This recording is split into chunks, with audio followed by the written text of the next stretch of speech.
Hi, this is Mr. West, Rossett's Most Stylish, and today I'm giving some important thoughts and general advice on the AQA His2m AS past paper. And what I'm thinking about is, what are the general things that we need to know going into that exam? It's really important, I think, that you can groove your action. That's a sporting phrase, but it basically means that you know what to do for each question before you go in.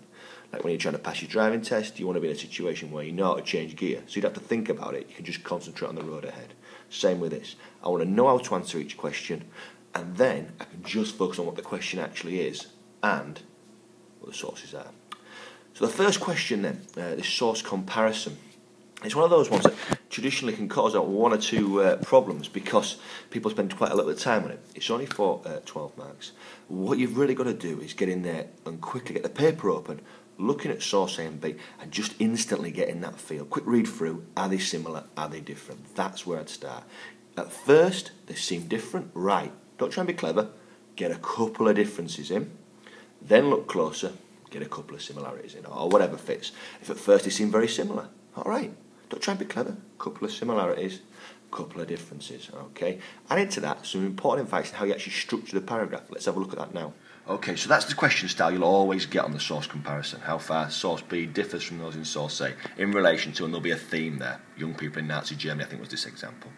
Start with the first impression. I've talked about that. All right, use that sentence structure there. At first, it seems as if the sources are similar to a large extent. One of the ways they're similar different is because of theme, source A says. And you can see here I've laid a paragraph out for you. Both sources differ on the attitudes of young people towards the regime. So that's my theme, and I've linked it to the question by saying they differ. Then I've got source B and source A. Read that, pause it if you want.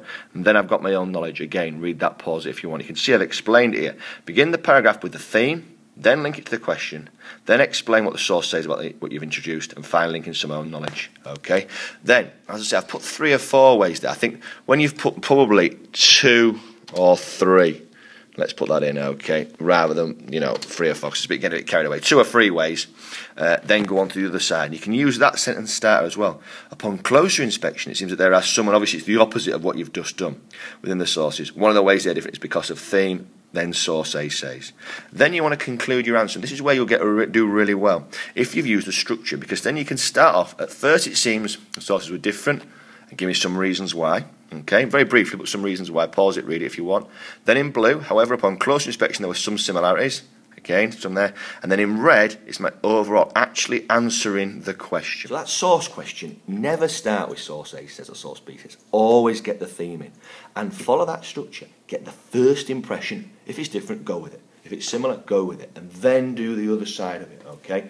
And then finally use that structure in your conclusion, as you saw that I did there. And that'll give you a really coherent answer. Remember, own knowledge should be in the answer, but it shouldn't dominate the answer, okay? Now, let's have a look at the source 2. Let's do question 2, which is the source essay. And this is always one that I think that people find a little bit tricky. The worst case scenario, to still do all right, probably to be into that sort of low band, well, band 3, high band 3, low band 4, is just simply to put in 3 paragraphs. 1 for each of the sources, and then a 4th paragraph on your own knowledge. If you do that, then you've said to the examiner, look, I've used the sources, I've used my own knowledge, hopefully I've linked them both to the question, otherwise what's the point? And you've got to give me some credit for that. But then to take that on a step, the better answers, write it as an essay. So in the introduction, if there needs to be a keyword defined, like effective or impact, you do that. And then you write in a series of paragraphs of which the sources are part. Okay, that's a really good skill to practice. Look at a source question. You've got loads of past papers. Look at one and say, right, let's have a look. Let me just write a few paragraphs and try and write in the style of an essay with the sources being part of it. Obviously, though, you must use all 3 sources. That is absolutely paramount. And you obviously must use your own knowledge. But like a normal essay, then at the end, try and link it back to your definition. So there's 2 ways to go. If you're sort of a C, maybe a B grade candidate, you might say to yourself, low, CB borderline, I'm going to write 3 paragraphs, 1 for each source, and then a paragraph on my own knowledge. That'll be okay, but it won't be out flash. So what I would say is try and push yourself to write a proper essay. Okay, define the keywords in the intro, then have some paragraphs that link back to your definition in the intro, and then a conclusion. And make sure that through those paragraphs you include all of the sources. Okay. Then, obviously, you go on to choose, but you have to do the same type of question. And there's this 12 marker. Okay, now basically to get a good mark in a 12 marker, to do okay, you write 3 separate points. Okay, 3 paragraphs answering the question. So if it says, explain why the Nazis promoted membership of the BDM, okay, right. So I want 3 paragraphs to answer that together, all right, and then a little conclusion. And that's okay, but to get above that and get into the top level, you need to think about how these different points link together. Now, a step up from what I've just said, you write your 3 points, and then in your conclusion, you try and link them together. That's a step up, right? And if you do that well, really good. But the best answer says, here's a point. I can't really link because I've just written the first one. But then my second point, how that links to the first point, and how my third point links to the second point, and then link it in the conclusion as well. Really, it's only 12 marks, but it needs a plan. These all need a plan, but this 12 marker needs a plan. What are you going to write as your 3 points? Don't just get started. Literally take 30 seconds out to think, right, well, I want to say that, I want to say that, I want to say that. Well, those two are kind of the same. I put them in the same paragraph, and that one, and then they link because of this. And you could literally just write out 1, 2, 3 points, and then put little arrows in your plan of how they link together if they do. That'll allow you to access the top level. Finally, it's the 24-mark essay. First things first with this, get that assessment book open. Look back through the essays that you have written through the year. Look at how you've improved them. Look at the targets I've given them, or you've given yourself. What do you need to do to write a good essay? Because too many students just put all that out the window when it comes to the exam.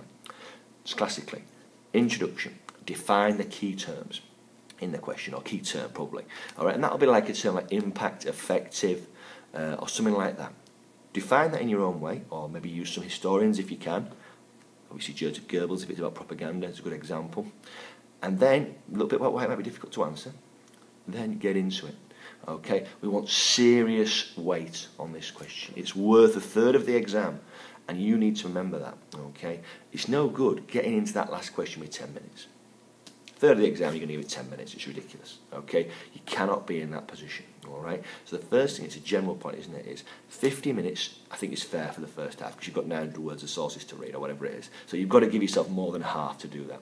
But only 50 minutes, 40 minutes. And of that second half, 15 of the 40 should be on the question 3, 12 marker, and 25 on this last one. Serious weight, at least 2.5 sides. That's what you're looking at. Maybe a bit more, depending on how big you write or whatever. I know, but yeah, serious point. So whatever the question is, then you've got your responses to it in serious paragraphs that are linked back to the definition that you have provided at the beginning of your introduction. And then a conclusion. Remember, we don't want to be pinned against a wall, completely one-sided or completely other-sided. You want to try and be in a roundabout, sort of 75% one way or the other. Because you don't want to be in the middle because it looks like you're just like, well, we haven't got an opinion. Okay? So, get across, don't be pinned against a wall, be sort of like to a large extent one way or another is always a good way to go.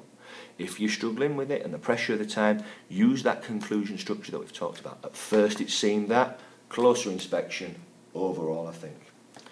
And hopefully, taking on those bits of advice, get this video so you've just watched it 2 or 3 times, refreshing what I've said all year to you, and you'll be fine, okay? Get some top class larking, get a top class marking the exam. See what I did there, larking, marking, very clever.